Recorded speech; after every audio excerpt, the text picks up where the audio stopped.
Tras mi viaje por Portugal, vuelvo a casa, a Pamplona. Parece difícil de imaginar que esta pequeña ciudad de unos 200.000 habitantes fue fundada por uno de los generales de Roma más conocidos, Pompeyo, de quien heredó su nombre.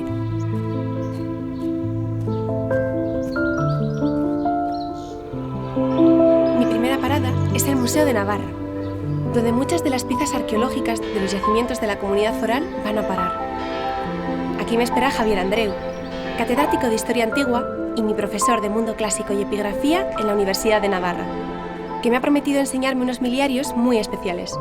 ¿Qué tal, Javier? ¿Qué tal, Ane? ¿Cómo estás? ¿Cómo ha ido en Portugal?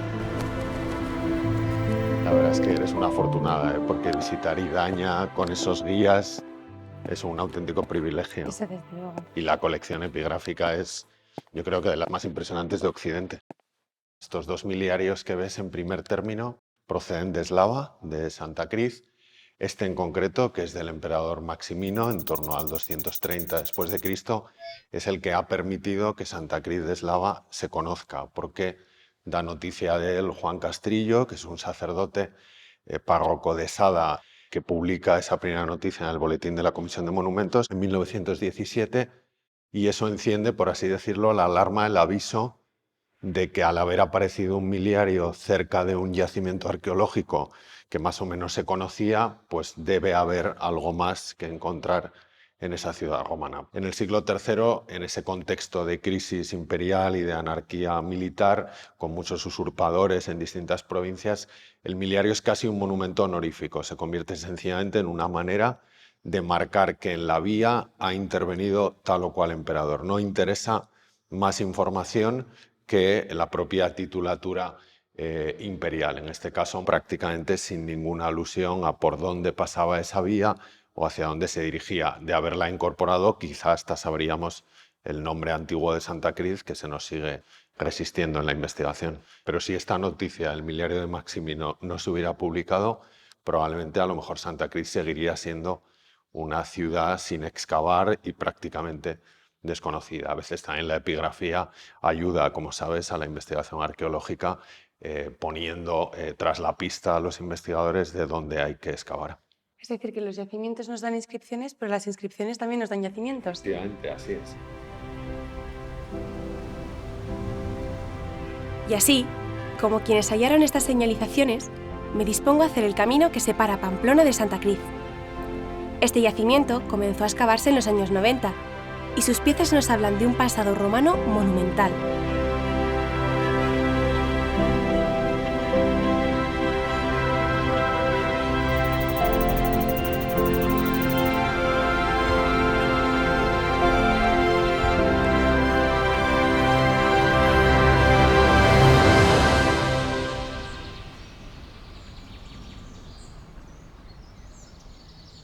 No, pues esta parte es muy espectacular, porque tienes aquí la parte del foro, que además luego es la parte del foro que supuestamente es la menos monumental. La parte del foro da justo a la vía principal y luego esto quedaría para la vía que iba por aquí desde la necrópolis. Entonces, pero lo que digo, al final, pues todas estas columnas son restos que han quedado. Lo importante de las columnas, por ejemplo, bueno, esta no está tan cuidada, pero está fija desde aquí. O sea, claro, todo esto, las acanaladuras, todo ¿no? esto lo tienes que llevar y traer de un taller, así que eso es importante. Aquí he quedado con Aitor Blanco, profesor de clásicas en la Universidad de Navarra y enamorado de la epigrafía griega y latina.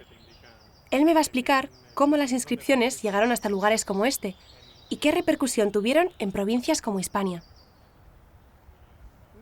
Las inscripciones sirven para transmitir información de una manera permanente y en el mundo romano también tiene un punto importante que es la monumentalidad. O sea, las inscripciones, como muchísimas cosas en el mundo romano, llegan a través de Grecia. La palabra epigrafía viene del griego epigrafein, que significa escribir encima, y un poco de ahí viene la parte romana de inscripción. Y principalmente en el mundo romano está conectado con el desarrollo de las ciudades. Es a partir de Augusto, lo que llamamos el primer siglo después de Cristo, y también la época Flavia, ¿no? Los emperadores Flavios, que es cuando se les da un estatus especial a los municipios, y entonces ahí ya empieza a estar todo regulado, con cuestiones tan peregrinas quizá, por ejemplo, de cómo se hacía una votación, si se metían manos en unas urnas, y todo eso tenía que estar inscrito para que las generaciones posteriores pudieran remitirse a ello. Por ejemplo, en Hispania se empiezan a crear más centros urbanos, y con esa expansión del movimiento urbano también comienza la expansión de la epigrafía, que va un poco parejo a este proceso, que es con la difusión de estas inscripciones también conocemos mucho mejor aspectos locales que quedan un poco fuera de Roma. Onomástica, los nombres, ¿no? Nombres autóctonos o lenguas prelatinas que hay en Hispania. Es a través de este fenómeno epigráfico, este boom, que conocemos mucho más de las regiones y de los elementos locales. Cuando Roma llega, lo mismo que se crean ciudades y usos, de costumbres, pero una de ellas es la inscripción, y eso quiere decir que una persona que esté en lo que hoy en día es Portugal o Hispania, se vaya a Germania, donde hay gente que lleva pantalones, ¿no? Que es una cosa típica de estos pueblos, pues vea en las mismas ciudades lo mismo que hay un foro, lo mismo que hay las inscripciones, pues también tiene casi los mismos mausoleos y las mismas letras, que dan un aspecto globalizador quizá a este fenómeno.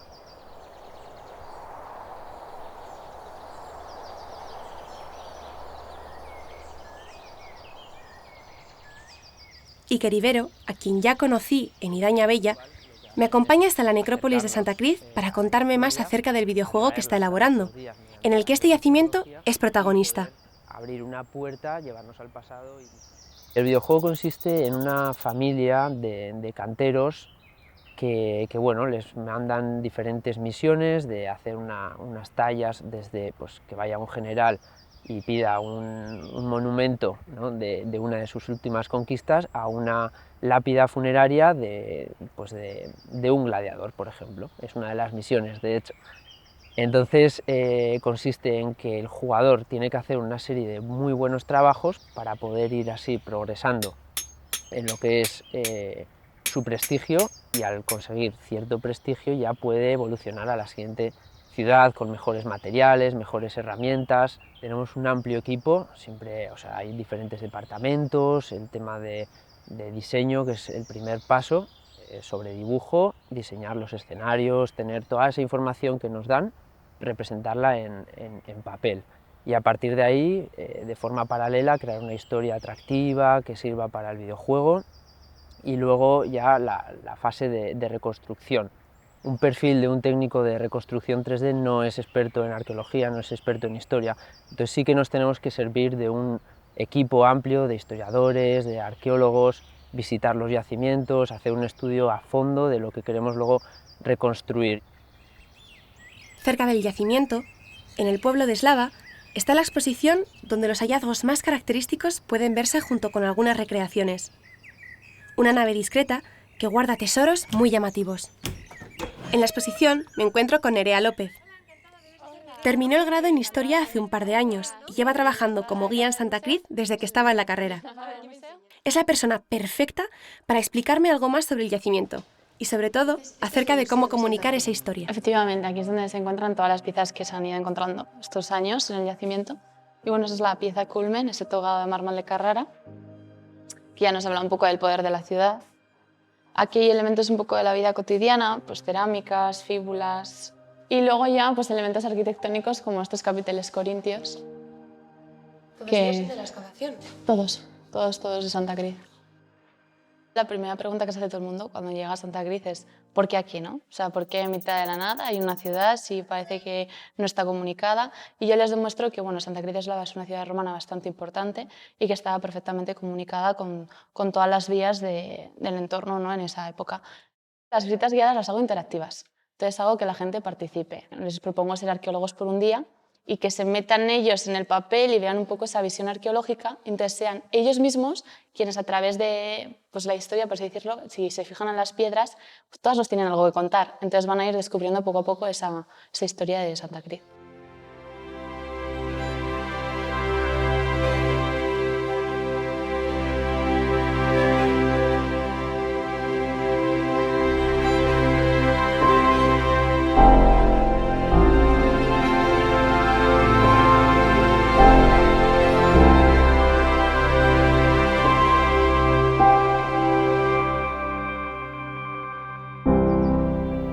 Como decía Nerea, todas las piedras tienen algo que contar. Tanto las esculturas como las inscripciones, los grafitos o los cuerpos de columna que han resurgido de las entrañas de Santa Cruz hablan de una ciudad que nos enseña el poder globalizador de Roma y su capacidad para incluso decenas de siglos después sorprender y ser escaparate de gloria.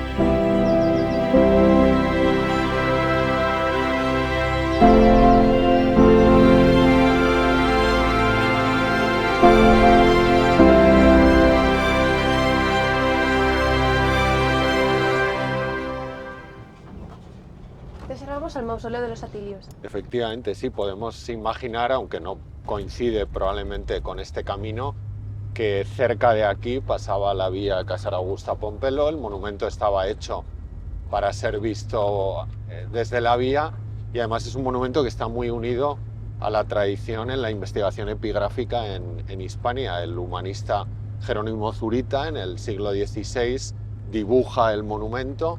Luego los papeles de Zurita pasan a uno de los grandes repertorios de referencia para la primera epigrafía hispánica, que es el Codex Valentinus, que se manejó durante todo el siglo XVIII y que fue una de las fuentes que consultó Hübner para la elaboración del Corpus Inscriptionum Latinarum, que precisamente tiene una entrada curiosamente dedicada a Sálava, no dedicada a los bañales, porque en aquella época, en el siglo XIX, esencialmente el patrimonio epigráfico de esta zona giraba en torno al mausoleo de los Atilios. O sea que ya tenemos constancia desde el siglo XVI. Efectivamente, y además de la mano de uno de los grandes historiadores aragoneses del Renacimiento, que es Jerónimo Zurita. Vamos a ver. Vamos a ello.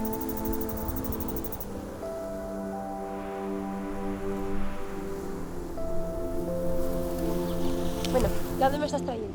Bueno, pues a un sitio muy especial, muy vinculado a la historia de la ciudad romana de los Bañales y a uno de los probablemente mejor conservados monumentos epigráficos que tenemos en Aragón, el mausoleo de los Atilios en Sádava, muy cerca de Sádava. Era bastante habitual en el mundo romano que las propiedades fundiarias, las propiedades rústicas, fueran también escenarios de autorrepresentación de la potencia, del poder de esas familias. Por una parte, porque esas residencias rurales tenían elementos recreativos para la propia familia, habitualmente unas termas, espacios diversos para la recepción de invitados que conocemos en otras partes de la Hispania romana en las que esas villas se han excavado, pero tenían también áreas cementeriales que eran también espacios para la exaltación dinástica. Este monumento es un ejemplo clarísimo. Atilia Festa es la que, todavía estando viva, construye este monumento para honrar la memoria de su padre y de su abuelo, que hemos de suponer que quizá durante algún tiempo, especialmente el abuelo, estuvieron en otro sepulcro, pero que luego fueron traídos a este conjunto a cielo abierto, visible desde la villa de los Atilios, que no tenemos evidencia arqueológica notable todavía porque no se ha excavado, y probablemente no lejos de la vía romana que dio sentido a los bañales. Estos monumentos incorporan una serie de tradiciones romanas muy simbólicas relacionadas con la protección del monumento, por ejemplo, pues la cabeza de Medusa que tenemos en la hornacina central, también En las hornacinas laterales aparece un ascia, un pico, que es un elemento apotropaico que protege el individuo, y en los extremos tenemos dos páteras libatorias. La frecuentación de los monumentos funerarios en época romana era constante, se venía durante muchos días del calendario que estaban reservados para el culto a los difuntos, y normalmente se ofrecían alimentos o libaciones a los fallecidos a través de sus monumentos. Cuando yo tenía 13-14 años vine aquí con mis padres a petición mía, y fue como una cosa tumbativa, ¿no? Yo vi este monumento y dije, yo quiero dedicarme a interpretar estos restos, entender esos textos que entonces leía en un latín que obviamente desconocía, y siempre he recordado que es el sitio donde yo descubrí mi vocación al mundo antiguo y en concreto a la epigrafía romana, con lo cual es un sitio también muy especial y muy emocionante para mí.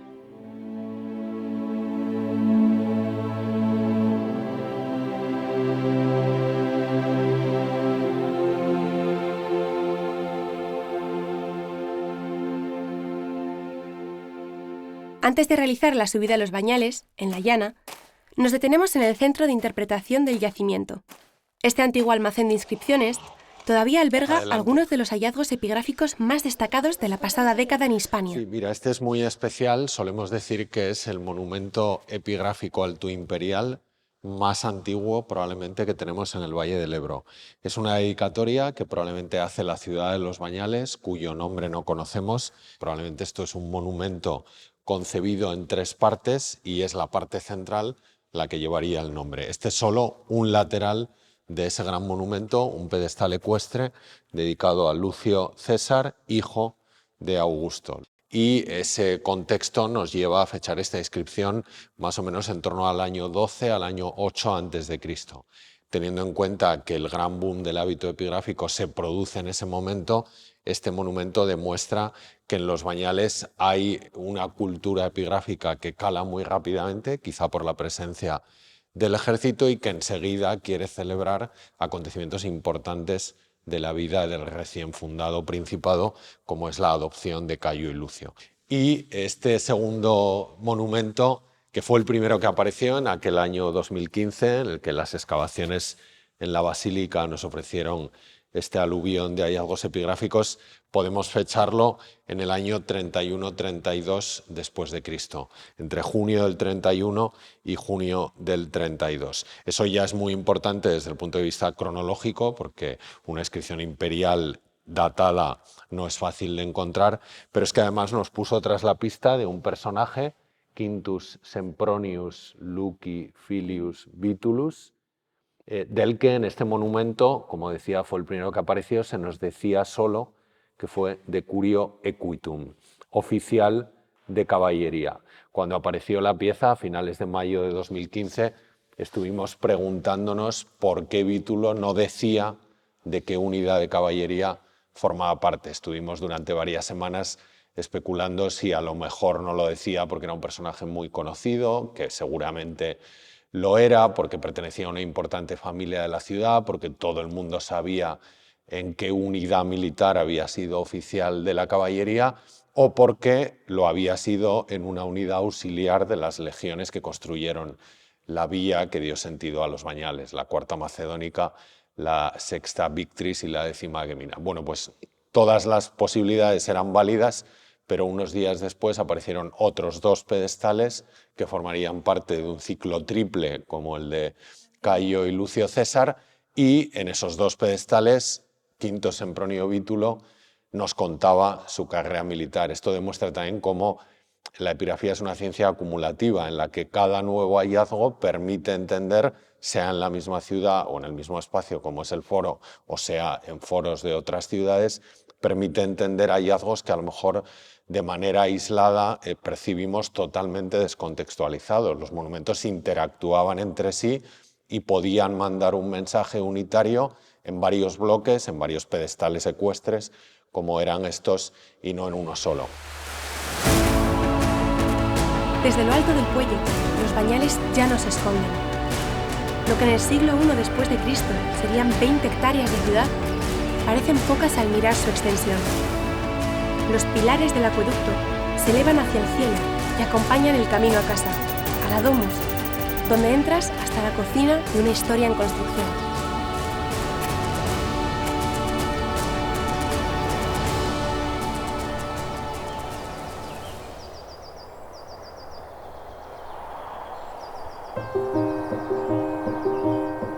Inmaculada de Laje excavó por primera vez en Los Bañales en 2010, cuando aún era estudiante.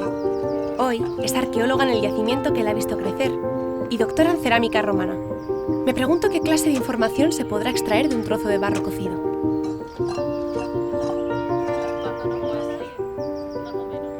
Cada vez conocemos más cosas, ¿no? La cerámica empezó siendo como simplemente un indicador cronológico. Si sacábamos un tipo de cerámica sabíamos la fecha del yacimiento, pero conforme va avanzando el trabajo de los arqueólogos en el tiempo, vamos aprendiendo a obtener información también económica, política, social, de costumbre, incluso de alimentación. Y esto no hace más que ir agrandándose cada vez que nuevos arqueólogos salimos al campo de la investigación, nuevos estudiantes van aprendiendo nuevas formas de obtener información de la cerámica.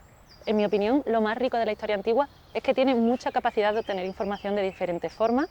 La cerámica es una, la epigrafía es otra, pero son totalmente complementarias. Debemos intentar integrar toda la información, pero es que aparte, como cosa un poco más excepcional, la cerámica también puede tener inscripciones, y lo entre comillas porque lo llamamos grafitos, y es cuando el dueño de la cerámica ha querido dejar algo escrito, o lo llamamos sello cuando el que ha realizado la cerámica quiere dejar patente el nombre de su cerámica. Entonces tenemos la visión de dos áreas complementarias, pero también es que en la propia cerámica podemos encontrar un tipo de inscripción más particular, vamos a llamarlo. Imagino que como trabajas también con los estudiantes, te verás reflejada en cierta parte en ellos, ¿no? Sí. ¿Cómo es compartir esa pasión con tanta gente? Creo que es la parte más bonita, o sea, es la parte más bonita porque hay veces que me reflejo a mí misma, no hace tanto tiempo en realmente la pasión, compartir pasión con gente, pero aparte dejar un poquito de ti en esos estudiantes que cuando vuelvan a otro yacimiento se acordarán de lo que aprendieron en Los Bañales, y luego que te superen tus propios estudiantes siempre es que me llamen, he estado en otro yacimiento y me he acordado de ti. Entonces, como compartir una pasión y a la vez formar parte de su formación en esa pasión que al final es la mía. La excavación también hace las veces de escuela de arqueología. Decenas de estudiantes se forman entre los monumentos de esta ciudad romana. Algunos incluso repiten. Entre ellos está Javier Larequi, que ya lleva 5 años siendo voluntario en este proyecto. Yo diría que Los Bañales, a todos los que pasamos por aquí, nos aporta varias cosas, tanto a nivel profesional como a nivel humano, ¿no? Yo diría que la esencia de Los Bañales son los valores, ¿no? Esos valores de compañerismo, de honestidad, de alegría. Suelo decir que un castillo de alguna manera se ha convertido en mi pueblo, tanto un castillo como La Llana, Biota, Sádava y los pueblos del entorno de Los Bañales, Castell y Iscar, en los que pasamos tanto tiempo, en los que son tan agradables con nosotros, que todo esto se convierte, yo diría, en una verdadera familia. Los Bañales tienen muchos de los espacios propios de una ciudad romana, entre ellos el foro. Luis Romero ultima su tesis doctoral sobre el foro de Los Bañales y se ha ofrecido a descifrarme sus detalles y los de los programas epigráficos que todos los foros hispanos solían tener. Si yo vengo un día al foro de Los Bañales en época imperial romana, ¿qué me encuentro? Pues lo primero que nos encontramos es un área abierta, lo que es la plaza abierta, que se encontraba rodeada de pórticos por 2 de sus lados, y por el tercer lado encontramos la basílica jurídica, que la basílica jurídica era, por decirlo así en términos modernos, los juzgados actuales. Es el lugar donde se impartía justicia. Luego también en otro sector del foro tenemos la curia de la ciudad, que la curia, también por explicarlo llanamente en términos modernos, era el ayuntamiento, era el lugar en el que se reunían los decuriones. Y luego tenemos también unas pequeñas capillas de culto que estaban a medio camino entre el propio culto y la autorrepresentación de las familias notables de la ciudad. Caminar por los pórticos debía de ser muy sobrecogedor, porque te ibas encontrando en la hilera central del pórtico estatua, estatua, estatua, estatua, estatua. De hecho, tenemos testimonios en alguna ciudad africana que nos habla precisamente de que en las ciudades romanas llegaba un momento que había tantas estatuas que es que no se podía caminar por los pórticos. Tenemos además la gran fortuna en el foro de Los Bañales de conservar 2 conjuntos de inscripciones in situ, que especifico in situ porque habitualmente las inscripciones pues, nos las encontramos volcadas en una posición que no era la original. Aquí tenemos la peculiaridad de que se encuentran dos capillas, como hemos dicho, a medio camino entre el culto y la autorrepresentación, en el sitio en el que estaban concebidas por los romanos. Y eso es muy especial en la arqueología hispano-romana. Antes de irme, me reencuentro con Pablo Serrano en Castiliscar. Cuando hablamos en Idaña Bella, me contó sobre la fotogrametría, una técnica de reproducción 3D que ya se está aplicando en yacimientos como Los Bañales. ¿Pero qué beneficios puede aportar esta metodología? Tenemos los museos virtuales en 3D que nos permiten visualizar esas piezas en cualquier ordenador o dispositivo móvil o donde queramos, poderlas ver en 360 grados en toda su geometría, con su color original y con multitud de información que podemos ir incorporando, ¿verdad? Eso en cuanto a lo que es propiamente la faceta de difusión, pero también para la faceta de análisis, investigación, para la faceta más puramente científica, son muchos los usos que se pueden lograr. En primer lugar, lo que te proporciona es la posibilidad de disponer de una información geométrica muy detallada y con bastante precisión para el acceso desde cualquier parte del mundo, pero incluso facilitar la lectura de las inscripciones que están especialmente dañadas, meteorizadas o con el comportamiento habitual de los objetos arqueológicos que sufren mucho con el paso del tiempo, claro. Podemos obtener un mapa de alturas geométrico que nos da indicios que, complementando siempre la autopsia tradicional, nos permiten definir determinados caracteres y por lo tanto permitir la lectura de la inscripción completa. Incluso si utilizamos otras técnicas de virtualización de más precisión que la fotogrametría, como el escáner láser por ejemplo, se han llegado incluso a diferenciar en tablillas de cera, por ejemplo, grabadas, la autoría de cada carácter o de cada tablilla en base a la fuerza de presión que se ha ejercido, a la forma en la que se terminan los trazados y a la forma en la que se configuran.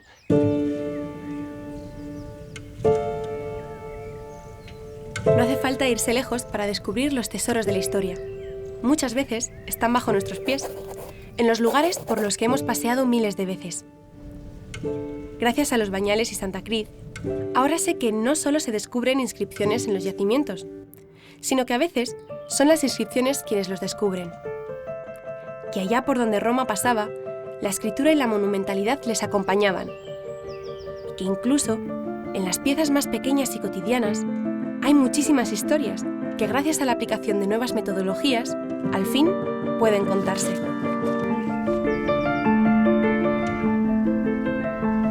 Aún quedan muchas más memorias por desempolvar al otro lado de la frontera, en Burdeos. Algunas, por desgracia, no se conservan en tan buen estado como las de Los Bañales, pero han encontrado nuevas formas de ser narradas. Vale, Hispania. Ya tengo la mirada en mi siguiente conquista, la Galia.